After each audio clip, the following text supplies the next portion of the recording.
এই যে প্রতি বছর গঙ্গাসাগরে বিভিন্ন প্রান্ত থেকে দলে দলে পুণ্যার্থীরা এসে ভিড় করে, কী কারণে করে, কেনই বা হয়, কেনই বা এত দূর দূরান্ত থেকে গঙ্গাসাগরেই আসে, সেই সব জানতে হলে চলে যেতে হবে পুরাণের কাহিনীতে।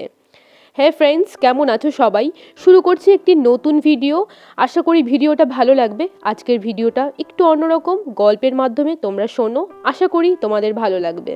তো শুরু করছি। পুরাণের কথা অনুযায়ী সগর নামে একজন রাজা ছিলেন অযোধ্যায়, যিনি ছিলেন সূর্যবংশীয় এবং মনে করা হয় তিনি ছিলেন রামচন্দ্রের পূর্বপুরুষ। এই সগর রাজার দুই রানী ছিলেন।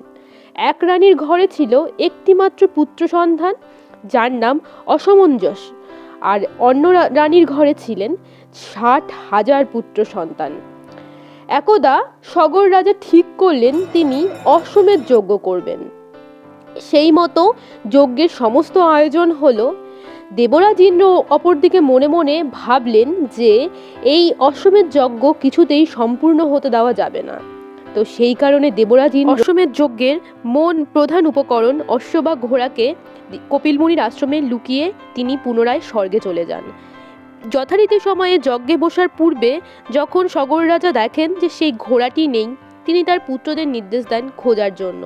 যথারীতি 60,000 পুত্র সন্তান সেই ঘোড়া খুঁজতে খুঁজতে কপিল মুনির আশ্রমে গিয়ে পৌঁছান এবং দেখতে পান ঘোড়াটি সেইখানেই আছে এবং পাশে কপিল মুনির ধ্যানে বসে আছে। সেই অবস্থায় দেখে তারা কপিল মুনিকে অপবাদ দেন তিনিই ঘোড়াটি চুরি করেছেন। রাগে ক্রোধে কপিল মুনি তার চক্ষু খুলতেই তারা ভস্ম হয়ে যায়, মানে 60,000 পুত্র সন্তান একেবারে ভস্ম হয়ে যায়। এই অবস্থায় খবর পেয়ে অসমঞ্জস্যের পুত্র আয়ুষ্মান সেইখানে উপস্থিত হন এবং কপিল মুনিকে সেবা করে সন্তুষ্ট করেন এবং বলেন কি করে তাদের পূর্বপুরুষের আত্মা স্বর্গে লাভ করবে। সেই সময় কপিল মুনি উপদেশ দেন যে গঙ্গাকে মর্তে আনয়ন করতে হবে। এই অবস্থায় আয়ুষ্মান গঙ্গা দেবীর আরাধনা করেন, কিন্তু তার আরাধনায় খুশি হয়নি। পরবর্তীতে ভগীরথ গঙ্গা দেবীর আরাধনায় এবং শিবের আরাধনায় সন্তুষ্ট করে গঙ্গাকে মর্তে আনেন। গঙ্গা মর্তে আসার সময় এই সাগরে কপিল মুনির আশ্রমের সন্নিকটে যখন আসে, তখন সেই ছাইভস্মগুলো সাথে সাথে গঙ্গার জলে ধুয়ে সোজা স্বর্গের বৈকুণ্ঠপুরে চলে যায়। আর এই থেকেই লোকমুখে প্রচারিত হয় যে এই সাগরের জলে স্নান করলে নাকি সোজা স্বর্গে বৈকুণ্ঠপুরে পৌঁছানো যায়। সেই কারণেই প্রত্যেক বছর দলে দলে বিভিন্ন জায়গা থেকে পুণ্যার্থী এখানে এসে স্নান করেন স্বর্গ লাভের আশায়।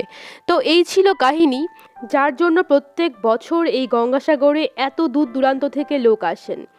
আমিও সবটা জানি না, আমি ওই গুগল ঘেটে নেট সার্চ করে যতটুকু জানতে পেরেছি তাই তোমাদের সাথে শেয়ার করলাম। ভালো লাগলে অবশ্যই লাইক সাবস্ক্রাইব করে দিও। তোমাদের যদি কোনো মন্তব্য থাকে অবশ্যই জানাবে, ভুল ত্রুটি মার্জনীয়। সবাই খুব ভালো থেকো, টাটা।